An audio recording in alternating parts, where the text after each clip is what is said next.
If you care about video games at all, buckle up, guys. You need to pay attention because the biggest, and I mean the biggest shift in modern gaming just got exposed.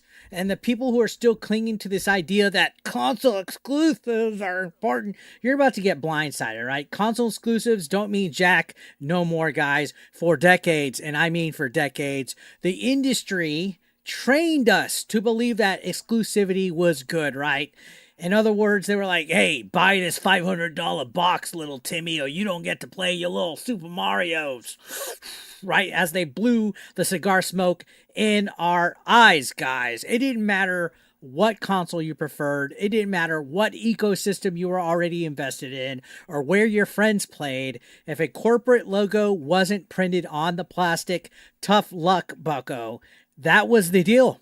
But in 2025, that deal is falling apart, and the numbers are proving it, guys. 2 weeks ago, there was a rumor that surfaced suggesting that PlayStation might be pulling back from PC.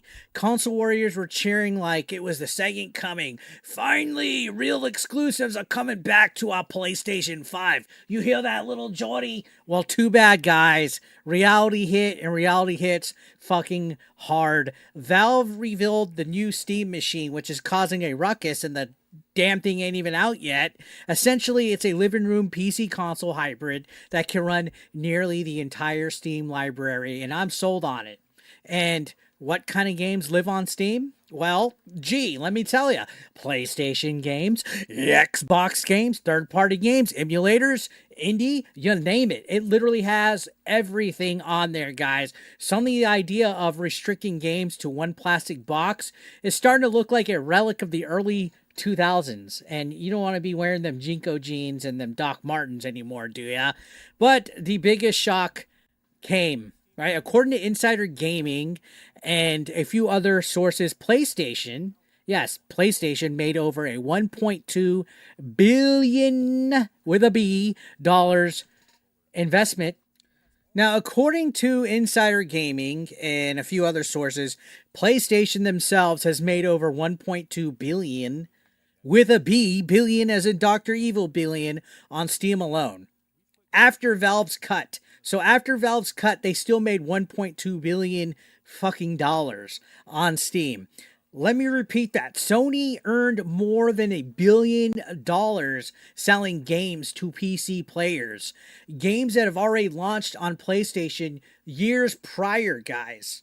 That's not a rounding error. That's not a gamble. That's a business model. That is something that makes some fucking cash money, okay? Now, let's take a look at this breakdown. I got some numbers here that will tell an even bigger story, all right? So, Helldivers 2 apparently sold 12.7 million on PC. Horizon Zero Dawn, 4.5 million.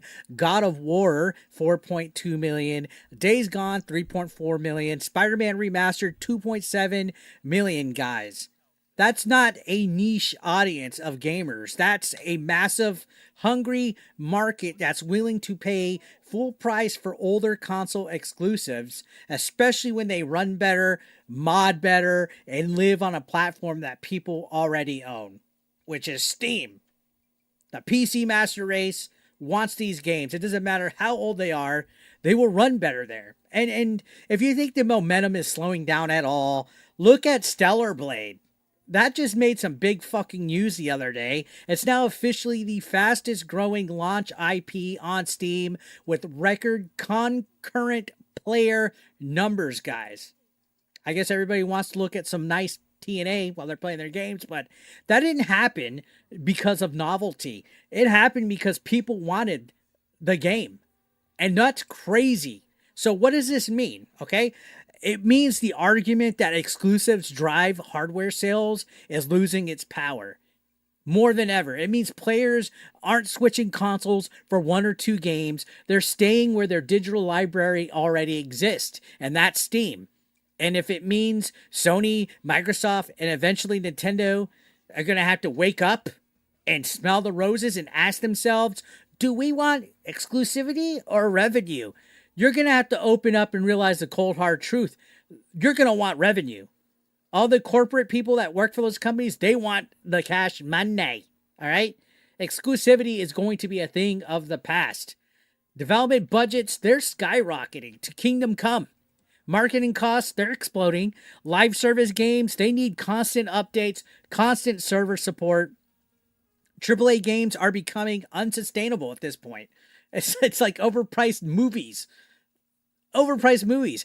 Unless publishers find more players, and they're not going to be sustainable. Okay, so the logical next step is obvious, especially for Sony. Okay, we need shorter gaps between console and PC launches. Sony does like a year wait. Rockstar, I'm wearing their shirt. Shit, they took forever just to port GTA 5 to PC. The Red Dead games, they needed to be ported eons ago. Why don't they do day one PC releases? Like GTA 6 should be day one PC release. The gap between console and PC release needs to be shorter or same day. Hands down. We need more live service titles releasing everywhere. Okay? And PlayStation, they need to build its own PC launcher at this point. If they're going to be putting exclusives on there, build your PC launcher. Even Xbox has one. Come on. Like, what are you doing? $1.2 billion and you don't have a PC launcher? And I don't know why they haven't done it. And again, like I said, eventual day and date PC releases.